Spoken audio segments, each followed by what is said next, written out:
मित्रांनो, घरोघरी मातीच्या चुली या मालिकेच्या नवीन लेटेस्ट एपिसोडमध्ये आपल्याला पुढे असं पाहायला मिळणार आहे की इकडे ती जानकी देवी आईला प्रार्थना करत असते. तिला म्हणत असते, देवी आई, आता माझं तुझ्याकडे काहीच मागणं नाही, फक्त माझी एकच विनंती आहे की माझी आई जिथे कुठे असेल तिथे तिला सुखरूप ठेव, असं ती देवाकडे प्रार्थना करत असते.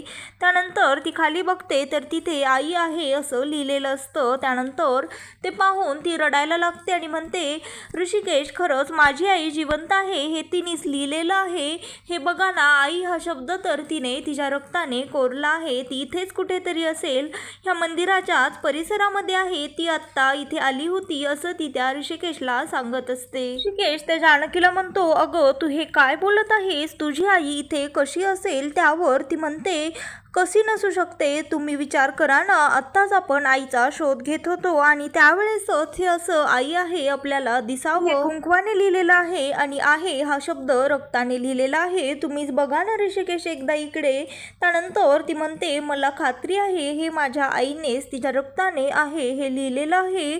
माझी आई याच परिसरामध्ये कुठेतरी आहे असं ती त्या ऋषिकेशला सांगत असते. त्यावर ऋषिकेश म्हणतो, अगं जानकी, हे तुझ्या आईने नाही तर दुसरं कोणीतरी लिहिलेलं असेल. जर तुझी आई इथे असती तर तिने आपल्याला आवाज दिला असता, असं हे लिहून का ठेवलं असतं? त्यावर ती जानकी त्याला म्हणते, अहो तिला भीती वाटली असेल, कदाचित ती घाबरली असेल, तिला इथे धोका असेल, त्यामुळे तिने असं लिहून ठेवलं असेल. त्यावर तो म्हणतो, नाही जानकी, मला असं वाटत नाही. त्यावर ती म्हणते, असं काय करताय ऋषिकेश, तुम्ही एकदा बघा ना, तुम्हा सर्वांनाच दिसत आहे ना, मग तरी देखील तुम्ही असं का म्हणत आहात? मला खात्री आहे हे माझ्या आईनेच लिहिलेलं आहे.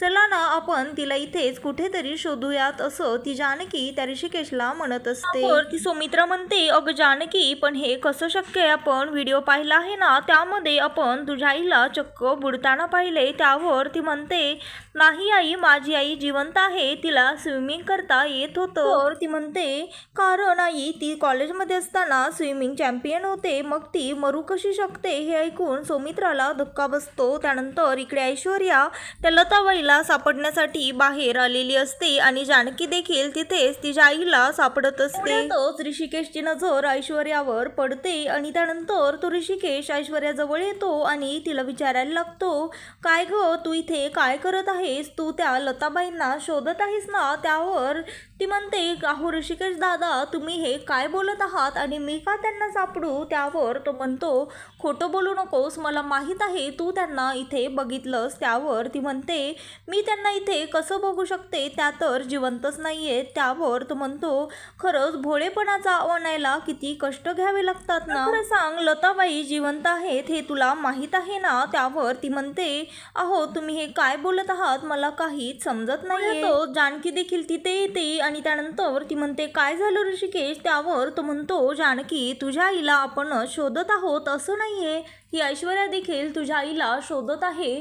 त्यावर ती म्हणते, ऐश्वर्या, माझी आई कुठे आहे? खरं बऱ्या मुलाने सांग. तेवढ्यातच ती म्हणते, काही काय बोलतायत दादा तुम्ही? हे मला कसं माहीत असेल? आणि त्या तर ह्या जगामध्येच नाही आहेत, तर मी त्यांना कशाला शोधायला जाऊ? तेवढ्यातच तिथे ती सौमित्रा येते आणि ती विचारते, काय झालं?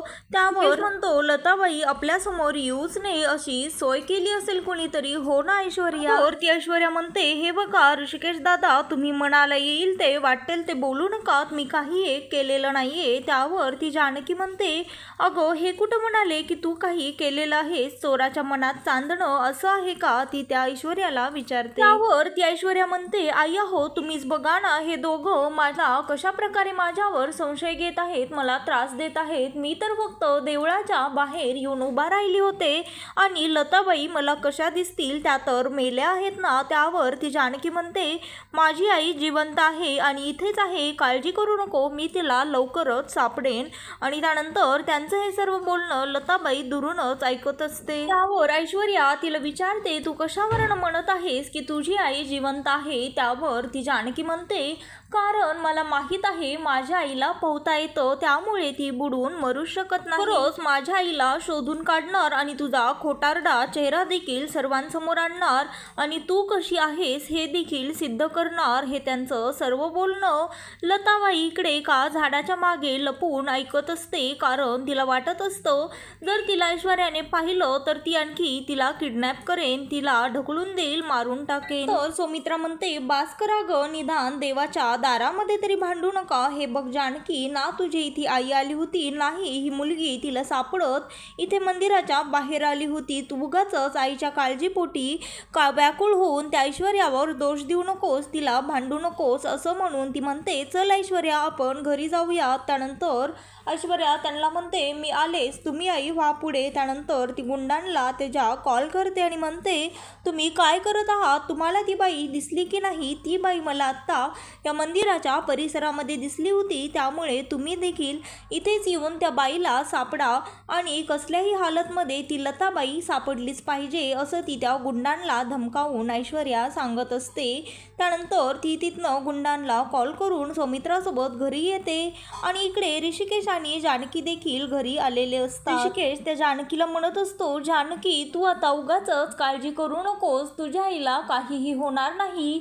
त्यावर ती म्हणते, आता आपल्याला जसं कळालं आहे की माझी आई तिथे त्या परिसरामध्ये आली होती आणि ती जिवंत आहे, तसंच त्या ऐश्वर्याला देखील कळालेलं आहे. त्यामुळे मला तर आता जास्तच आईची काळजी वाटत आहे, कारण ती ऐश्वर्या नक्कीच आईच्या मार्गावर गुंड पाठवणार. त्यानंतर तिच्यापासनं माझ्या आईला धोका आहे.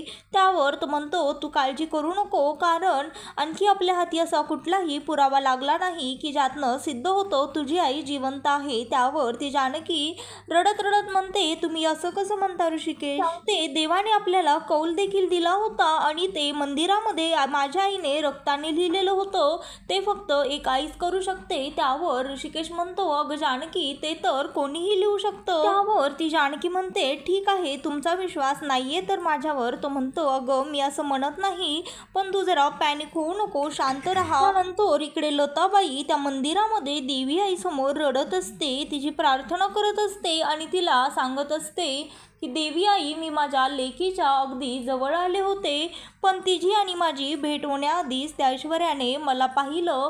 का गं देवी आई, तू आम्हा मायलेकींची भेट होऊ दिली नाहीस? मला माझ्या लेकीला भेटायचं होतं, लवकर मला माझ्या लेकीपर्यंत पोहोचव, तू काहीतरी चमत्कार कर आणि माझ्या लेकीची आणि माझी भेट घडवून आण, असं ती रडत रडत देवी आईला सांगत असते, प्रार्थना करत असते. आणि त्यानंतर ती हे करत असताना तेवढ्यातच तिथे ऐश्वर्याने पाठवलेले गुंड येतात आणि तिला म्हणतात, काय ग म्हातारे, तुला एवढी काय घाई आहे लेकीकडे जाण्याची? तुला आम्ही तुझ्या लेकीकडे पोहोचवायलाच आलेलो आहोत आणि आता तू लवकरच तुझ्या लेकीजवळ पोहोचशील. तेवढ्यातच ती लताबाई त्या गुंडांच्या तोंडामध्ये आणि डोळ्यामध्ये कुंकू फेकते आणि तिथनं पळायला लागते. आणि त्यानंतर इकडे जानकी ऋषिकेशला म्हणते, अहो ऋषिकेश, मी ज्या वेळेस आरती करत होते मंदिरामध्ये, भजन चालू होतं, त्यावेळेस मला एका माणसाच्या नंबरवरनं फोन आला होता आणि मला एका बाईचाच आवाज येत होता. मला खात्री आहे माझ्या आईनेच मला कॉल केला असेल. त्यावर ऋषिकेश म्हणतो, जर असं असेल तर तू कॉल करून बघ त्या माणसाला. त्यानंतर ती त्या नंबरवर कॉल करते आणि तो माणूस फोन उचलतो. तर ती विचारते, इथे कोणी बाई आली होती का? ह्या नंबरवरनं मला फोन आला होता, तुम्ही कोण बोलत आहात? त्यावर तो माणूस म्हणतो, तुम्हीच तिकडनं फोन केलाय आणि मला विचारतात कोण बोलत आहेत.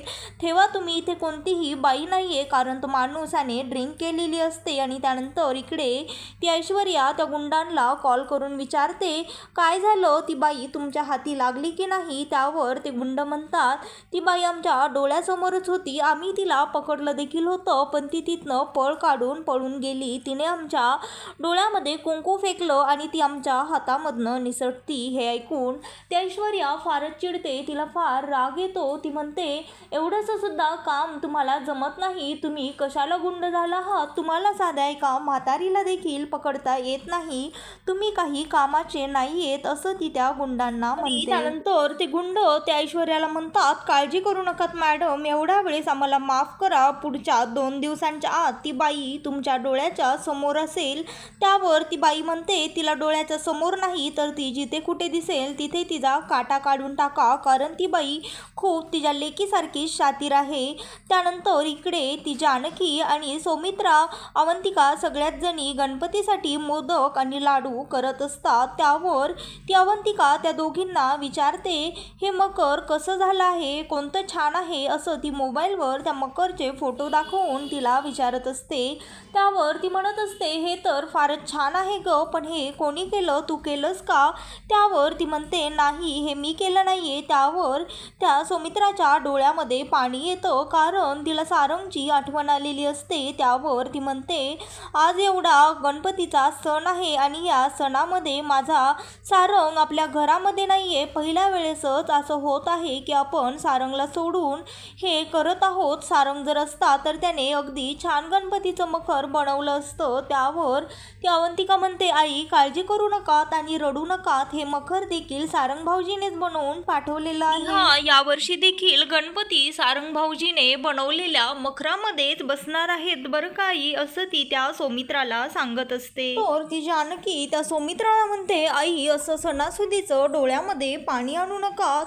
जर त्या ऐश्वर्याने पाहिलं तर तिला संशय येईल आणि उगाच तुम्हाला 100 प्रश्न विचारेन. जरा चेहऱ्यावरती आता थोडंसं हसू आणा बरं, असं ती त्या सौमित्राला म्हणते. त्यानंतर सर्वजण हॉलमध्ये गणपतीला आणण्यासाठी जमा झालेले असतात आणि ते मकर पाहून सौमित्रा म्हणते, खरंच फारच छान डेकोरेशन केलेलं आहे. त्यावर ओवी म्हणते, सारंग दादानेच हे सर्व डेकोरेशन केलं आहे असंच वाटत आहे.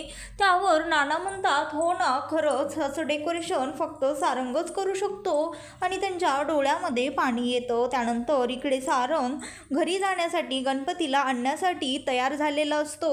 त्यावर सारंग म्हणतो, दादा चल, मी तयार झालेलो आहे. त्यावर तो म्हणतो, अरे चल काय, थांब, आणखी तोंडाला गुलाल लावायचं बाकी आहे. त्यावर तो म्हणतो, कशाला लावायचं आहे गुलाल, दाढी तर आहे ना. त्यावर तो म्हणतो, अरे फक्त दाढी असून चालणार नाही, गुलाल देखील लावा लागेल. तुला आपला प्लॅन तर माहीत आहे ना, ऐश्वर्याला आपला तुझा अर्धा चेहरा दाखवायचा आहे, पूर्ण नाही.